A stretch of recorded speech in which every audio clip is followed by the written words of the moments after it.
Alright, what's going on everybody? It's Spectate here, and welcome back to another video on Demon Slayer Humanity's Fate, V2. Really quickly before we do begin, make sure to like and subscribe. I'm trying to hit 10k. Thank you for the support recently. And Roblox has been a little dry, so if you do want to, just join my Discord server. I'm going to start being a little more active in there. Might host some giveaways explicitly for Demon Slayer Humanity's Fate V2. Maybe I'll host like my own wave giveaways sometime, or like on a stream. So just make sure you're joined that so you get notified whenever I upload, stream, to get a chance to enter giveaways and stuff. And without further ado, let's get straight into the video. Alright, so there's probably a lot of new people joining the game and you really don't know what to do. So I'm going to be hitting you guys up with a little bit of a guide. So I did an old guide, but it was pretty crappy because it was like my first time playing and I had no idea what I'm doing. But I'm way more experienced now, so you're first going to spawn in as a civilian. Offense to these two guys right here, but civilians look like this. You'll just have a normal little outfit on, nothing too special. You can change the color of it. I mean, you will look like a civilian. The first step is really choosing what faction you'd like to go. Quickly, this is a closed community game, which means you have to join their Discord server and find out the possible ways to join through, their systems. You can either win giveaways, randomly get waived through applications, or you can pay for supporter. The game has been pretty damn fun, which is why I've been constantly uploading it on a consistent basis. So I recommend you guys just go down there and join because the game is genuinely really fun at times. The community is great and you can make a lot of friends, and if you're really just looking for a long-term Roblox game that you feel like you just want to play and be a part of, I definitely recommend it. So the next step is going to be choosing a faction. Your faction, of course, is going to determine whether you're going to go Oni or you're going to go Oni Exterminator. You can choose the civilian lifestyle, just know that you're going to be pretty, I really quickly just needed to slide this into this segment of the video for the faction stuff. So this only applies to exterminators. For exterminators, there are like sub-factions, I guess. It's really only one sub-faction, which is the Kakushi unit, which are the medical people. So if you're not like really into combat and you're not fully into engaging and everything and trying to get kills and stuff, you can be in the Kakushi unit, which you are technically a support character from Overwatch, I would guess, but Kakushis, like, even if you're not a main combat fighter, you're still valuable as a player because in the future, Kakushis will be able to probably run faster. They won't be doing as much damage and they won't be more combat based, but they'll be able to run faster, have more agility, be able to carry more bandages and medical supplies and normal slayers. Their heal will be better and stuff. So if you guys do want to join the Kakushi unit as a sub-faction, that is a, thing you can do. Platoons are also a thing for each region. So currently there are technically 3 regions in the game. There is Omichi, which is this region that I'm in right now. There's Samamori, which is the snow region, and there's Middle Grounds, which is the middle pathway between each region, or that region in particular. There is a platoon for each region. Once you do make it into the Exterminator and you do want to join a platoon because that's what missions are really focused on, there is the Omichi, which is going to be for low-ranked slayers to kind of get a feel for the game, get their kills up. Middle Grounds is going to be for low rank to MR slayers who, like, it's still going to be difficult missions, but if you're more of an experienced player and you kind of know what you're doing, you can definitely go to Middle Grounds. Samamori is going to be the hardest platoon to get into. It's mid to like high MR and then high rank as well. There's a tryout you need to go through to get into the platoon, and because Samamori is the more demon-filled region, they want the strongest people. Like, Samamori is quite literally the demon region. So that is going to be the hardest platoon to get into and actually be in because it's very high chances of wiping. The platoon leaders are my friends for that platoon, so once you guys do get into those ranks, don't worry about like weird, obsessive, and power trip leadership. I know all the commanders myself. They're all very chill people. So yeah, you can choose the civilian lifestyle. Just know that you're going to be pretty locked out of like most PDs, permanent death events, and you're really going to have to request a lot of PDs for lore. Civilian lore really isn't what people like to go most of the time, but I mean, it is an option if you'd like to just become the richest like family in the game and try to do that. You can do that. If you simply want to be like the most well-known farmer or just something that doesn't include combat, you can do either of those. A blacksmith, own stores, like the possibilities are endless. It's just really all your PDs are going to be requested PDs, and those do take a little bit of time to get to. So just know if you're going to choose the civilian playstyle, that you don't have to be on the game 24/7. You just have to go to the PDs that you request. I'll get into that a little later about requested PDs and stuff. But once you choose a faction that you want to go to, you're going to have to wait for the recruitment. Now, if you are waived, you can actually go into the game's lore server. Once you do join the lore server, they will have a faction chat where you can go join the server for the faction of choice. Once you do join that server of choice, whether you join the Oni server or Oni Exterminator server, go ahead and you're just going to have to wait for a ping for the recruitments. Of course, for Slayers, the recruitment is final selection like you saw in my last video. I can definitely say it's going to be harder for new people because, I mean, that one was really easy, and people did say that it was just a little too easy to get into Exterminators. So just know that it's going to be a little bit harder in the future. And for Onis, well, I mean, your entire gameplay is based around combat and killing and, you know, being a vicious Oni. So it's, of course, a PvP recruitment type of thing. So just be ready for that. Once you have decided on which faction you want to go, I do highly recommend that you come over to these boulders. There are some place in every village. There's here in Shintaku, there's some in Okataku, and I think there's some in Bakufu. There's also some at the Oni Exterminator HQ, which is straight that way. So you have a dash boulder over here, which of course will increase your dash level, which will determine how fast and how far you can dash, the cooldown of it and stuff. And there's also a boulder called Agility Boulder, which is like your running speed and stuff. But I can't seem to find an Agility Boulder over here, but you know, they do exist. So before you do join your faction of choice, I recommend you level up your agility, your character level, and your dash by doing these boulder pulling things. Because as you're leveling that stuff up, you will end up getting skill points. Skill points is very useful, especially for early game. So you have a mind tree. Mind tree kind of focuses on like your visibility at night, iframe stuff. It's I mean, you know, it's a pretty okay tree. This is a new character, so it's not like it's barely maxed out. I mean, I felt like a week to play. You got your body tree, which will of course focus on damage and a little bit of running speed, so you can see, you know, weapon and fist damage, weapon or fist damage, and then running speed. That's literally what it is all the way straight down. Your soul tree will focus on your status effect duration, like how much you can tank status effects, and you know, your technique power, so like your breathing and BDA damage power, as well as SMA and MA, which is what you're going to be getting when you start off as an exterminator or a demon.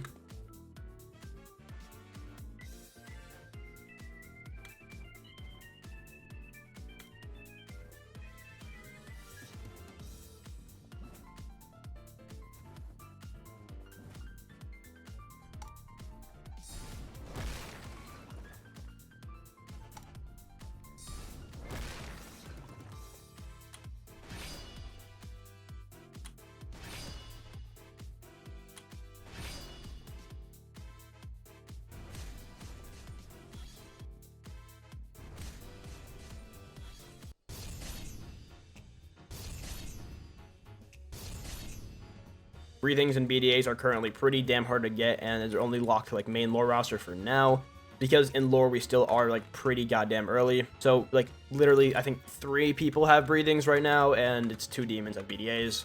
So I mean, like, you're gonna be locked for a little bit, so I wouldn't, like, you know, I wouldn't automatically expect a breathing while joining this game. So you'll be starting off with SMA, which is this. This is like what you're gonna be fighting with for a bit, and then demons have martial arts. So soul tree will deal with that kind of stuff. And you've probably like seen on the skill tree these big yellow dots. So I have, you know, one fully maxed out on this. Up here, there's some in mind tree. These are going to be your, I guess, techniques or skills or little passive things that you can get. These will always cost a lot of skill points compared to normal skill tree things like, you know, SP costs 10, SP costs 100. Uproar is like a vent from Deepwoken. If you can't really parry that much and you're stuck in a bad scenario where you need to use it, Uproar is there. Opening Thread, it literally just, as it says, it reveals an insta-kill opportunities. Sadly, they're not going to make it insta-kill, of course, that'd be a little too overpowered, but it just tells you when the opponent is low. I definitely don't recommend going for Opening Thread or even Uproar. The best thing in this tree would be Spatial Awareness. It just tells you everybody in a radius and you can upgrade it a lot, so Spatial Awareness is really good. Body tree, you have Double Jump, which is what I have. Double Jump, it's quality of life stuff. Weak point exploitation, which after you parry your first M1 will do more damage than any other M1. And then body rage, which is probably the last thing I would recommend going because it's just not good. When you're at 25% HP, you're practically one tap and you're already like slow walking to the max. So even getting that damage boost, it just really does not matter whatsoever. The 2 things that I would recommend, it just decides on what, like, it's your preference. You want double jump or do you want weak point exploitation? It's up to you. And dash will always be free. For Soul Tree, there is Technique Counterattack and Soul Stealer. Technique Counterattack is pretty much after you land a successful parry, the first skill you do will deal increased damage. So say I parried an opponent and then I use my Z, that would do increased damage instead of just using it normally. Soul Stealer is instantly heal 5% of your max health after successfully executing an enemy. It's not terrible, but for demons it can exceed your max HP. So if you're like trying to get like once like builds actually start becoming important, sort of, if you really want it, you can go for this. But I spun for Kocho Clan, which gave me this for free, and it's really good because it's the most expensive thing on the skill tree at 200 skill points. So that will lead me into my next segment, which will be families/clans. So if you head over to the trait area, you can see your family name, your blood condition, your born trait, and then accessories that you have equipped. So when you do enter the game, you will have an option to roll for your clan. If you don't feel like rolling at that exact moment, you can still come over to traits and roll your clan. You will eventually have to lock in your clan, but some clans that you can roll, or family names, will give you like a born trait. So like Kocho, the one I got, gave me technique counterattack for free. Hashibira can give you free spatial awareness and just stuff like that. You get it. So some families have a chance to give you any of these little skill point things up here. Now this is where official family comes in. If you are waived and you are in the lore server, you can check the official family tab. Some official families do give born traits. So say one of the official families, Aiko, they have a speed buff when running, so they have, increased running speed, and they also have Loveborn, so they have an increased damage for love breathing. Kind of just small stuff like that. Official families just allow you to be more interactive with the community. They can give small buffs, and it kind of just expands like the lore you're able to get. So if you guys do want to apply for the official families, go for it. Some are free open, some are applications, and some are selected personnel only. And then very few, but like 2 are just lore characters only, so not actually accessible by the player base. Each family will have a head, which would, of course, be the lead of the family. There will be an heir. Like for my family, I'm the co-head because my family is a mainly civilian-based family, focusing on blacksmith and stuff. And I'm an exterminator, of course, so I take care of like the exterminator side, like reputation for our family, and then the main head takes care of the blacksmith business and all that. Some families also get custom masks and stuff. My family is pretty new since official family applications literally just ended, so they still have to give like everyone their stuff. But you can get a custom kitsune mask. So yeah, official families are pretty cool. That is really all the basic stuff I want to talk about. Now let's get into the actual gameplay of things. So, exterminators, you will of course be able to use a sword. You can't use your fist to fight Onis, so you'll get a Nichirin whenever you do join. So this game really quickly is parry-based combat, and I just wanted to talk about that. So, if you take out, fists or a sword, and you press F for a second, that purple little highlight is going to be your parry window. So, you'll say you're fighting, boom, F, you get a little parry window. What is parry-based combat? Alright, so I really quickly just wanted to let everyone know after that showcase of SMA and martial arts, that combat is going to be changing to a more it's going to be a better parry-based combat. It's not going to be ping-based, kind of like Demon Hunter and Deep Woken type combat, type Soul, kind of that parry-based combat. Not what we have right now. So just expect things to change if you are seeing this video a little late. The combat update won't probably be coming for like another month and a half, 2 months. So I really have no exact time frame for you guys because delays do happen and they need to test it. But just know that this is not the final product if you are seeing this a little bit later. So after seeing those movesets, you guys can just decide whether faction you want to go. And I'm going to tell you guys about ranking up. Are pretty easy ways to rank up, and the main way right now is kills. So we go to character and I go to PD kills. PD kills humans, 0 of course, because I'm not going to kill their humans. And PD kills demons, I do have 2 because I did wipe and this was like my first week. I know I keep cutting a lot in the vid, but I really quickly just want to talk about something before I start talking about missions and mission PDs and how to rank up. This game is a lore-based PD game. The main way you're going to be playing the game and getting the most out of it is through PDs, which are permanent death events. All missions will be in PD because, of course, you need to have that chance of wiping, and anything that happens in PD is therefore lore. So right now, we're pretty early into lore, like I said earlier. Though the game has been out since late October, lore really hasn't picked up a whole lot, but we're starting to get into stuff. Like I said, there's 3 breathing users and 2 BDA users. So lore is picking up right now, which I feel like is why it's the perfect time to join if you guys do want to. Now, a lot of stuff can happen in lore, example, this entire village being burned down, My last guide, this village was probably here and perfectly fine and normal, and now you can see everything around it has burned down. The reason for that is because of two people's actions and lore, which they decided to barricade themselves off from the owners to like do a little counterattack, and they set a tree on fire as like a flaming barricade. The demons walked right through and they burned down the entire forest. So like this is the kind of stuff that can happen in lore. So it is pretty fun, and PD events, there's the risk of being, you know, killed if you're in a big PD event against demons and stuff. Slayers do get majority PD events, like they get like more than demons because, you know, Slayers and humans have more to interact with than demons. Demon lore is starting to pick up though, so don't make that be like the reason for you're gonna go Slayers, because demons are gonna start getting lore very shortly.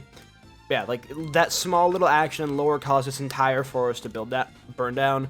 That kind of just shows, like, you know, how your actions actually do matter in this game. There's a whole entire reputation system for the exterminators, and I'm pretty sure it's a recent thing they talked about is doing a gulag if our reputation gets way too low.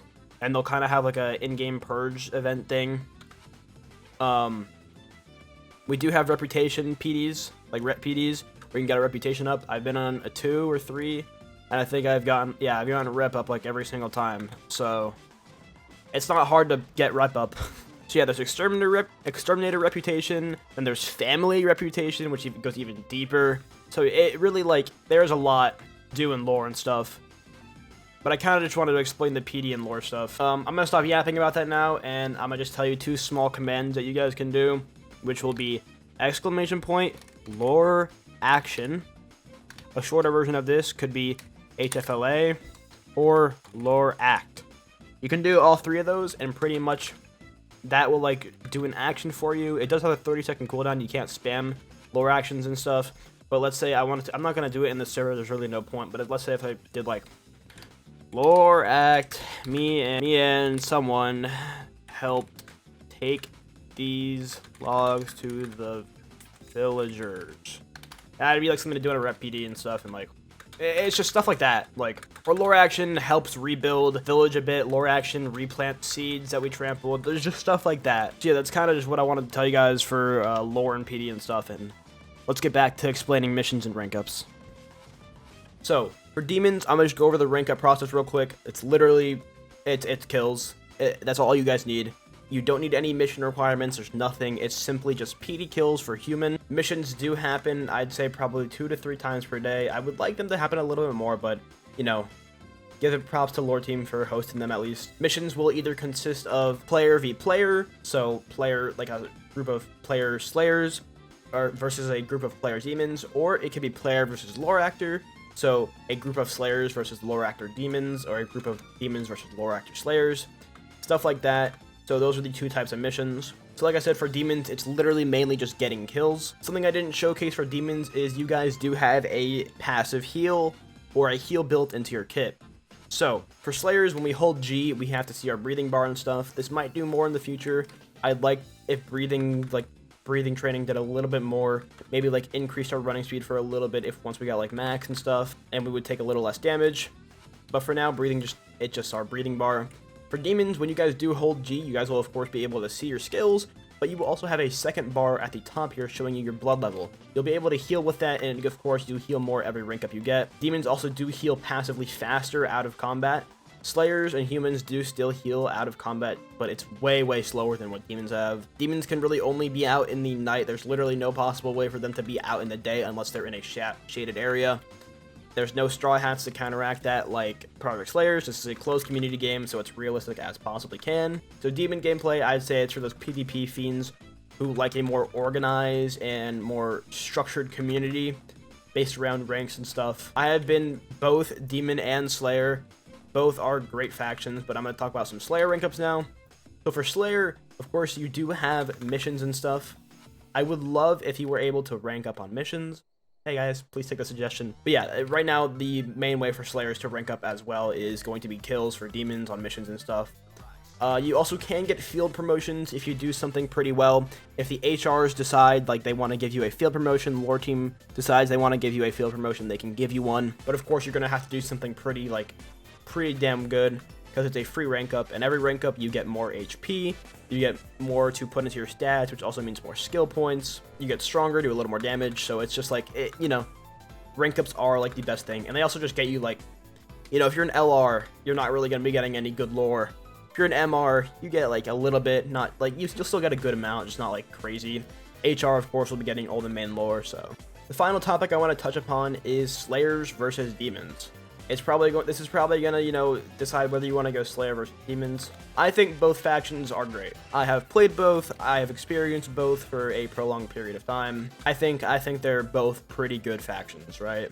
Downside for Demons is you can't run around whenever you want in the, out of PD, which I think is kind of stupid. I think you should be immune to stun damage out of PD, so Demons can run around. So in daytime, you won't be able to really do anything, which kind of does suck. Demons is definitely a fun PvP faction. That passive heal that they do have, you really notice the effects of it once you've played both factions. It's such a luxury to have that passive heal. It's really goddamn nice to have. As well as a counter built into your kit, it's pretty fun. And Demons are definitely stronger to fight. They're more difficult to fend off against. Maybe one or two low rank Slayer is not going to be able to kill one MR Demon if they know what they're doing. Even if they don't know what they're doing, they're still going to be pretty, damn strong and hard to kill because of the heal and stuff. So, Demon is really nice. The luxury for Slayers is, you have a more community-based lore for now. Demons, I can say, don't get a crazy amount of lore, and that will be picking up very shortly. Demons will start getting a lot of lore, so just don't worry about that. But Slayers definitely get a lot more community type lore, where you can talk and interact with civilians, people, get your reputation up and stuff. You're able to be out in the night and in the day. You don't have a passive heal, and you have to use bandages to heal, which have a cooldown, and they don't heal as much as Demon Heal. And of course, with Demon Heal, your heal goes up every time you rank up. For bandages, it's the exact same number. So the more you rank up as Slayer, the harder it is going to be to use your bandages and heal up with that. So yeah, I really wouldn't compare Demons and Slayers. I think you should go for